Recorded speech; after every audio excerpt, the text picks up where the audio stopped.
On rare occasions, communications between aircraft and ground stations can break down. This could be due to partial failure, such as a failed receiver, or the complete failure of some item of communications equipment.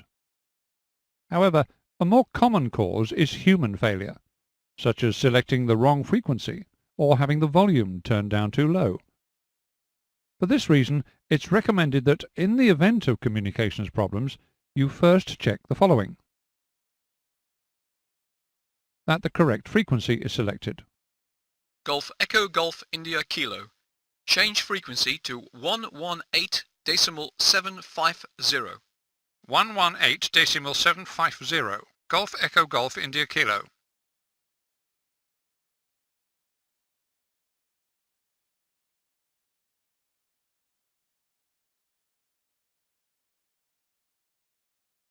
Check that the volume is not set too low or the squelch level too high.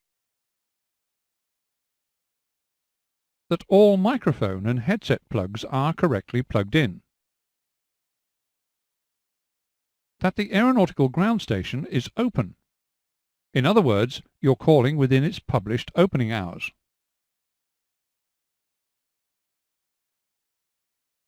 That you are within radio range. If, despite having satisfied yourself that all these have been checked, yet you are still having difficulties establishing two-way communications with the ground station, the most likely cause is equipment failure, either in the aircraft or the ground station. If you are operating under visual flight rules, that is VFR, the loss of communications will only become a significant problem if you are already receiving an air traffic service, or if you require a service, such as joining an air traffic pattern. Therefore, if you do experience communications failure, you should adopt the following general procedure. Attempt to establish communication on another frequency appropriate to the route. If this attempt fails, and you do not have a second VHF radio installed in your aircraft, attempt to establish communications with other aircraft or other aeronautical stations on frequencies appropriate to the route. You should also listen out on appropriate VHF frequencies for broadcasts from other aircraft. If you hear no broadcast at all in a busy air traffic environment, this would confirm that, at the very least, you are suffering from receiver failure. If you still have not established radio contact, return to your last designated frequency and continue to transmit on that frequency, repeating each message twice and preceding each message by the words "transmitting blind." If you are certain that your receiver has failed, transmit reports or positions at the scheduled times on the frequency in use, preceded by the phrase "transmitting blind due to receiver failure." Each message is to be transmitted twice. When following this procedure, the pilot is to include in his transmission the time of his next intended transmission. If this fails, continue to transmit your message, repeating it twice on each occasion, on the designated frequency. If you know that your receiver has failed, transmit reports or positions at the scheduled times on the frequency in use. If you have a transponder, you should squawk 7600. To illustrate the communications failure procedure, we'll assume that you're flying from Walden to Georgetown via the Wicken VOR. You're flying VFR and are receiving a flight information service from Stephenville on their approach frequency of 128.150. They have asked you to report when overhead Wicken. You are now overhead Wicken and make your report. You get no reply, so you repeat your message. Stephenville, Golf Echo Golf India Kilo, overhead Wicken 2,000 feet, setting heading Georgetown, estimate Georgetown 57. There is still no reply from Stephenville, so you quickly run through the frequency and equipment checks that we covered at the beginning of this lesson.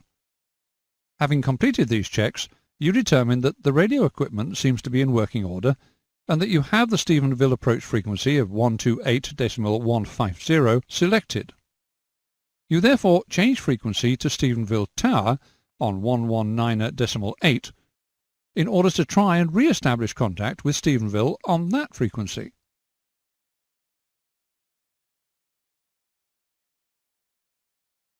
Stephenville Tower, Golf Echo Golf India Kilo, radio check on 119.8.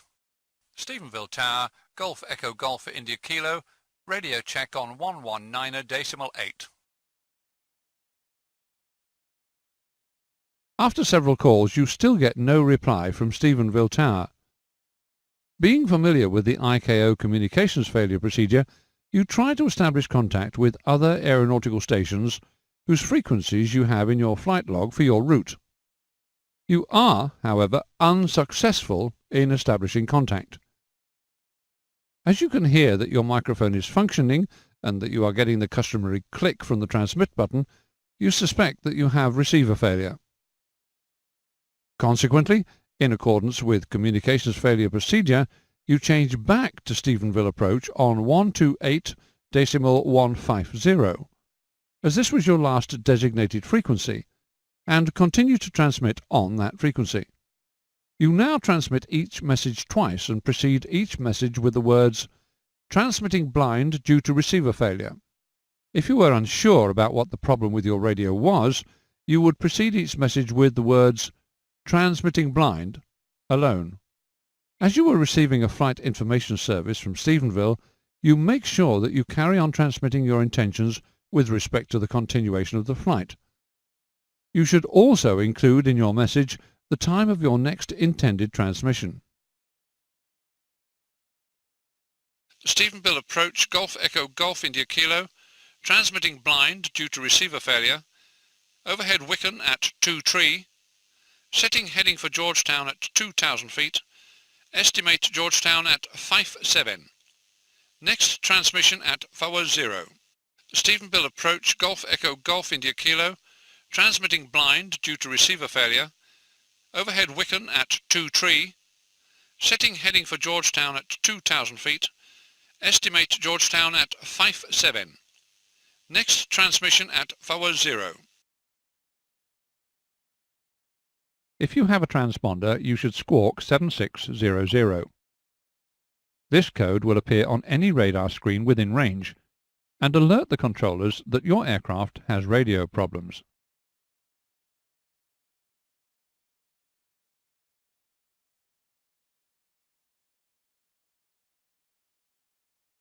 The rules of the air, as stated in Annex 2 to the ICAO Convention, say that in VMC, an aircraft with communications failure shall continue to fly VMC, land at the nearest suitable aerodrome, report arrival by the most expeditious means to air traffic control.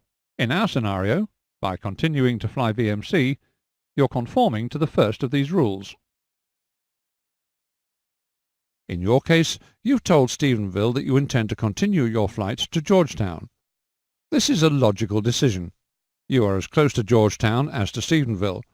Furthermore, Georgetown is your declared destination airfield, and, if Stephenville has been receiving your transmissions, it will know of your problem and be able to forewarn Georgetown that your receiver is inoperative.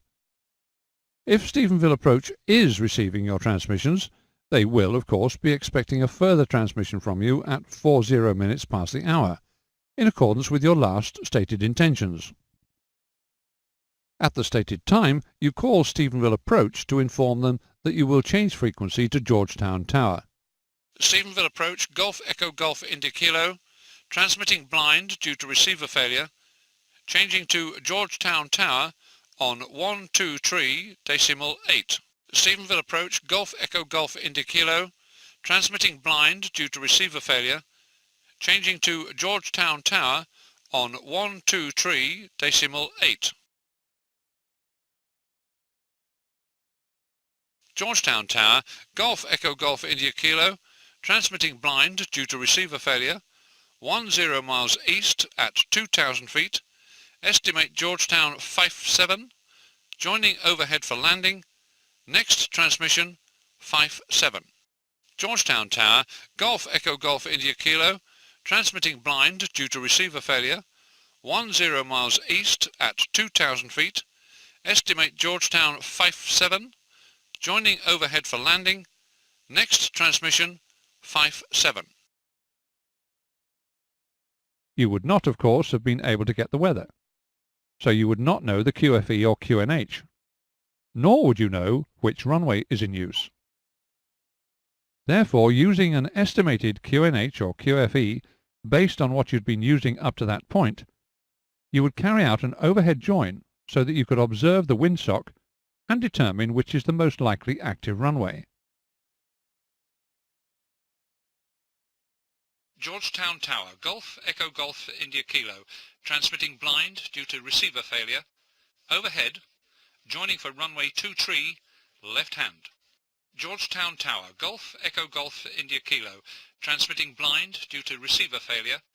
Overhead, joining for runway 23, left hand. In the absence of any indications that there is a right-hand circuit, you would then carry out a visual left-hand circuit, making your radio calls in the normal places. It's most likely that you would be observed by air traffic control as you maneuver in the circuit, and the controller would warn other aircraft that there is an aircraft in the circuit with apparent radio failure. Throughout the circuit, you must keep a close watch for instructions which may be issued by visual signals, such as lights or flares. In particular, when on final, you would expect to get clearance to land or not, either by light or flare. For this reason, make sure you know your emergency signals. Georgetown Tower, Golf Echo Golf India Kilo, transmitting blind due to receiver failure. Downwind, runway 23 to land. Georgetown Tower, Golf Echo Golf India Kilo, transmitting blind due to receiver failure. Downwind, runway 23 to land. Georgetown Tower, Golf Echo Golf India Kilo, transmitting blind due to receiver failure. Final, runway 23 to land. Georgetown Tower, Golf Echo Golf India Kilo, transmitting blind due to receiver failure. Final, runway 23 to land.